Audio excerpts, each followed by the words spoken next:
Steel Champ is a build that I've had a soft spot for a long time. It is one of the more unique builds in the game. Not only is it a ranged build that does use a melee weapon, it's also one of the few builds in the game that can swap from an excellent mapper into a pretty solid bosser with the swap of a single skill gem. Steel Champ is a bit of an advanced build. As a league starter, I would say that it is more than competent. Some benefits that it has going for it is that it's definitely off meta. There aren't a lot of builds that use a lot of the same gear, which typically keeps the price of the gear for this build down. On top of that, it doesn't take a ton of investment to be able to get a really solid red map farmer. With a Terminus Est, a Tabula, and some simple rares, you can farm pretty much all the way up into 14s, 15s, and 16s comfortably. However, the reason that this build shines is because how heavily you can invest into it. If you do go a little bit further, invest the time, invest the money, and get a solid set of gear on this character, I was able to handle every single one of the Uber bosses last league. I completed Wave 30 simulacrums, and it handled pretty much all of the content in the game that I threw it at. However, do be warned, this was with a fair amount of gear. Path of Exile is kind of changing, and I've said this in a few videos previously, but nowadays you really do need to continue to invest into your character to be successful towards the beginning of a league. So if you want an all-rounder build that you can spend the entirety of the league improving, making incremental upgrades and be able to take on every single bit of content in the game, then Steel Champ might be the build that you're looking for. Boys, as one of the last people holding the torch for Steel Champ, I am doing my best to try to keep this build up to date. I've played it over the course of the last few leagues, and it's been a really big success for me. But I do want to set your expectations a little bit going into this video. If you're looking for a simple build that can get you into some tier 14, 15, 16 maps, maybe kill a couple bosses and do some very basic content, this build is more than adequate for that. But if you are looking for like the strongest meta powerhouse that can absolutely annihilate all content on absolutely no gear, something like Seismic Trap from last league, this build isn't going to do it for you. However, if you are interested in a build where you can continuously scale this all the way through all of the content of the game, going from being extremely powerful in the campaign, zooming up through some maps, and then with a little bit of investment, getting all the way up to doing all of the Uber bosses as well as Wave 30 Simulacrum, Steel Champ is probably one of my favorite builds for doing just that. Now remember, boys, if you're enjoying this content, make sure to give this video a like, subscribe to the YouTube channel, hit that notification bell to stay up to date with all the latest videos. And without further ado, let's get into it. Now, to make sure to give you full transparency, I do want to show you the character that all of these clips that you're going to see in this video is from. This is not a super geared character. It is one that I kind of just tossed together in the last hour or so from some pieces that I found in my standard stash. There's no crazy jewels here. I actually only have one jewel equipped at the moment, and that's Lord of Steel. There's like an empty jewel slot there. There is nothing going on in this build. No crazy big gems, no crazy big anything. I'm using a Tabula. It's corrupted, but no modifiers on it. I do have a 6-link with a 20/20 splitting steel and just a variety of random gems that I was able to put together. I am using a Terminus S. This is a 5-link Terminus S with, once again, some random gems that I found. We have a very basic helmet, a very basic amulet, and all of the rest of this gear is extremely simple. It's literally just stuff I found in my stash to try to throw together. Honestly, I think the boots is the best part of this, but I'm not even using Aspect of the Spider. And then we have some extremely trash flasks. So just wanted to show you that before we get in so that you have some solid expectations of what you're actually getting into here. So what is a Steel Champ? The way that this build works is that we are a champion that bases itself off of impales. You notice when I use this ability called Call of Steel, we get these like kind of broken sword pieces that are floating behind our character. And what we do is we expend each of these little fragments that are behind us to be able to cast our abilities. The main ones being Splitting Steel as well as Lancing Steel. And what these abilities do is that they are both a clear for Splitting Steel as well as a single target ability for Lancing Steel. Splitting Steel, as you saw in some of the clips, is going to be our main clear ability. This is simply just a very, very wide AoE ability. It chains and jumps between all the different enemies, and it is extremely good for clearing. Lancing Steel is a little bit different. The way that Lancing Steel works is that it kind of just like shoots out a machine gun of a bunch of projectiles here. So the way that you work with this is that you're simply just going to cast a bunch of them, use Call of Steel to get your charges back, and then continue casting. Now, the main reason why this ability is so impactful and so effective is that you get an absolutely insane amount of projectiles going. So we can scale a lot of added physical damage. Early on, you'll be using something like a Terminus Est, and we'll jump into the path of building here so I can give you more information on how everything goes and all the progression and all of that. But we'll be using a Terminus Est. It doesn't need to be 5-linked. I literally just have like my movement skill and my mark on hidden here. We're currently using a Tabula Rasa. You can use a 5-link chess piece early on until you're able to get like a 6-link chess piece. This character does not have any spell suppression. I don't have Grace enabled. I don't have any of that stuff enabled right now. This isn't even like the actual full built version. I just needed to throw something together to kind of show you guys what it's capable of with a little bit of gear. And then of course, later on on in the game, you will be swapping to the Savior as well as Paradoxica. These two weapons combined are going to make it so that the build does substantially more damage, 2, 3, 4 times as much damage as it did previously. Now, down in the description, there's going to be a path of building. I suggest that you pause the video, go grab that, open it up so that you can go along with me here a little bit if you want to see the different things that are going to be happening. Now, this build is a collab with one of my mods named Ye. He and I have worked pretty extensively, and a lot of it has been him on Steel Champion over the last like 6, 7, 8 months, however long it's been. Ye did play this build last league. He league started this build, and he was able to, I think he did Feared on like day 5 or 6 with, I think he had like a Paradoxica, a Savior, and maybe like a Bottled Faith or something like that. But he didn't have an insane amount of gear. He was able to push this build extremely fast, was able to kill Feared early on in the league, like week 1. So if you're wanting to be able to push this build and you have the skills to be able to do that, it's definitely capable of it. So big shout out to Ye. Thanks for all the help that you've done with this build. And I'm sure you'll find him down in the comments. Now, talking about how this POB is going to be set up. When you initially open it, you're going to be in the very end game version of the POB. This will give you kind of a glance of what you'll be able to do when you have the basic end game gear. This isn't an insane amount of gear, but it is a decent amount of gear. What you're going to want to do is initially you're going to want to transform this into the early league POB. The way that you're going to do that is you will change to the basic gear setup. You'll go to the skills. There's a new feature in Path of Building if it's been a little while since you've been back where you can do different sets of skills. We're going to move to the leveling skills. It'll tell you each of the skills that you should be using with each of the links at each different level. And then we're going to go to the tree and we're going to start at 1 to 11.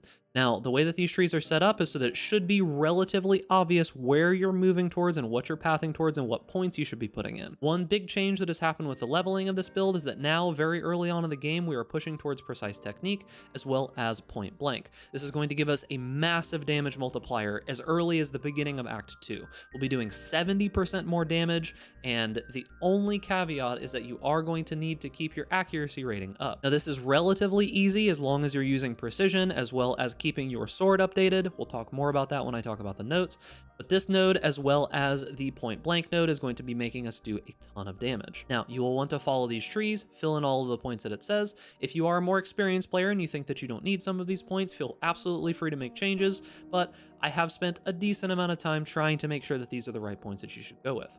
And you'll move through the trees. It will tell you step by step where you should be moving with each of your points, when you should be putting things in. And do keep in mind that it also is going to show you as you go through the different trees which points you should be taking first on your ascendancy. Now, when we get to our tree where you probably are starting to enter yellow maps, you're maybe getting up towards like tier 8s, tier 9s. At this point, at the very latest, you should be trying to swap into Terminus Est. Terminus Est is a very, very cheap early game sword. This should be on like day 1, 5 chaos at most. I think that this is basically the only build that really uses this sword. There's not very many other ones. There might be some like weird flicker builds, but if people are league starting with flicker, they've already got a problem. There's not going to be very many of those. And then maybe if people are trying to play Impale Cyclone, which isn't really a build anymore. So this sword should stay relatively cheap. Beyond that, the only other things that we're really using here very early on in the game are going to be a bunch of life, spell suppression, and crafted gear. Now, note you are going to see that the resistances show a super high amount. This is just because I have it set to set all to 1000 resistances.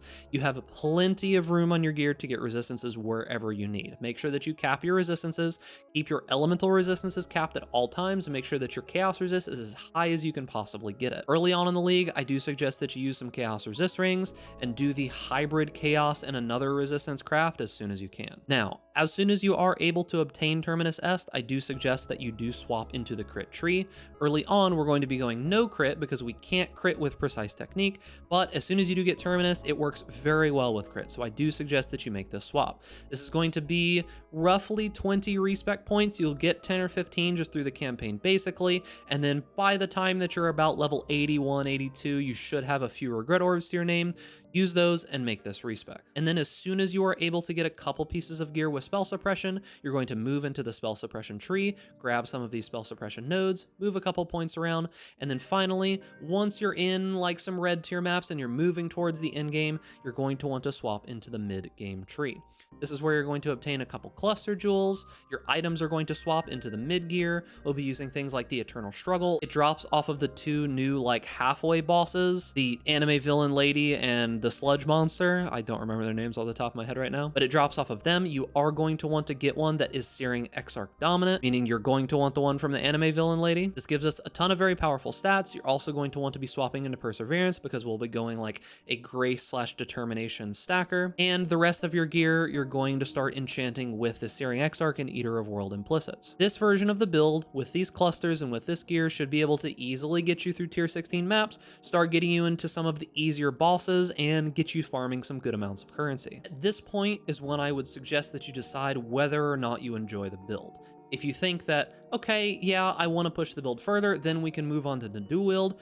However, if you felt like you really aren't enjoying the playstyle, this is the point that I suggest that you stop, gather enough currency, and move on to another build. Because the next jump is the big one when it comes to money. Now, moving into the endgame dual wield setup, this is where we are going to swap into the endgame gear. This is where we're changing into Paradoxica as well as the Savior, and we're using some of the more expensive items. So once you've got all this gear, you're in the endgame dual wielding version, you've got your reflections, you've got your Lancing Steel going, your total DPS should be in like the 8 to 11 million range. This should be more than enough damage to complete most content in the game. If you are a very skilled player, you're probably going to be able to do pretty much all of the Ubers with this kind of gear as well. It's most likely not going to be deathless, but you should be able to accomplish it. Now, beyond that, there is a step up version. There is the one where you can go full large investment.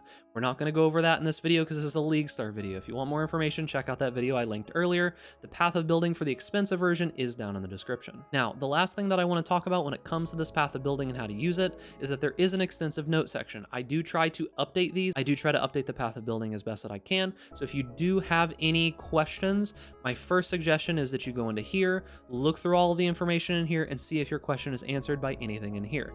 There are frequently asked questions that'll talk about the stuff that I think you might have problems with.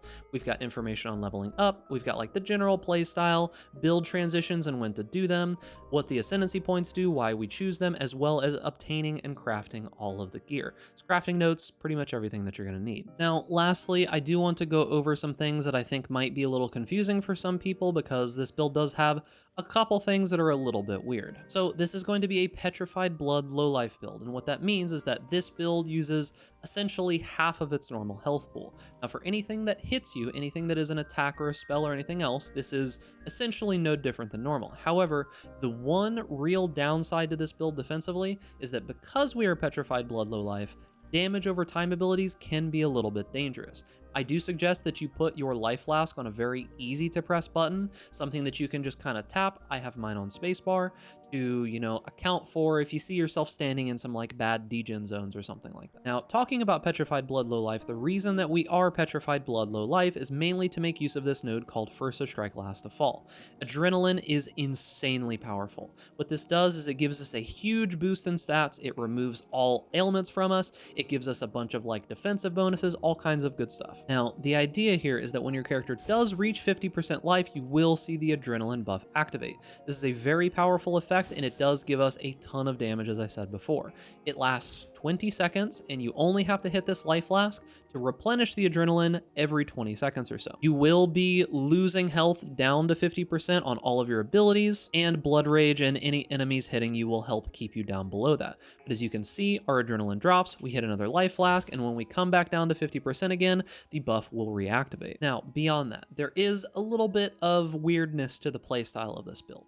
You are going to need to make sure that you are weaving in between Call of Steel as well as Splitting Steel, because using the Call of Steel is very important not only for replenishing these charges, but also for doing damage. When you use Call of Steel, it pulls the impales out of the enemy and explodes them in a big AoE. This is the main reason why our clear is so powerful. Call of Steel deals reflected damage, meaning that it's going to ignore a bunch of defensive modifiers that the enemies have. So because of this, you can get some very, very big, juicy clear, especially when you're going into like really high tier content. Things like the Simulacrum, pulling those impale shards out of the enemies ignores most of the DR that these enemies have. It's actually extremely powerful for it. And that is going to be it for the video. As always, I want to give a huge shout out to my patrons over at patreon.com/bigducks. If you're interested in any of the extra perks, early access to POBs and videos and content and ideas and stuff, as well as some one-on-one help if you have more money than brain cells, but I suggest that you try to put some effort into the game. This isn't really a low effort game. You really got to try in Path of Exile, unfortunately. But shout out to all of you. You do help make these videos possible, and I hope that you give this build a try. It is one of my favorite builds of all time. Once again, shout out to Ye for being my brother in steel. And remember, boys, if you're enjoying this content, make sure to give this video a like, subscribe to the YouTube channel, hit that notification bell to stay up to date with all the latest videos, and stay safe out there in Ray class. And I'll see you guys in 3.19 Lake of Calandra.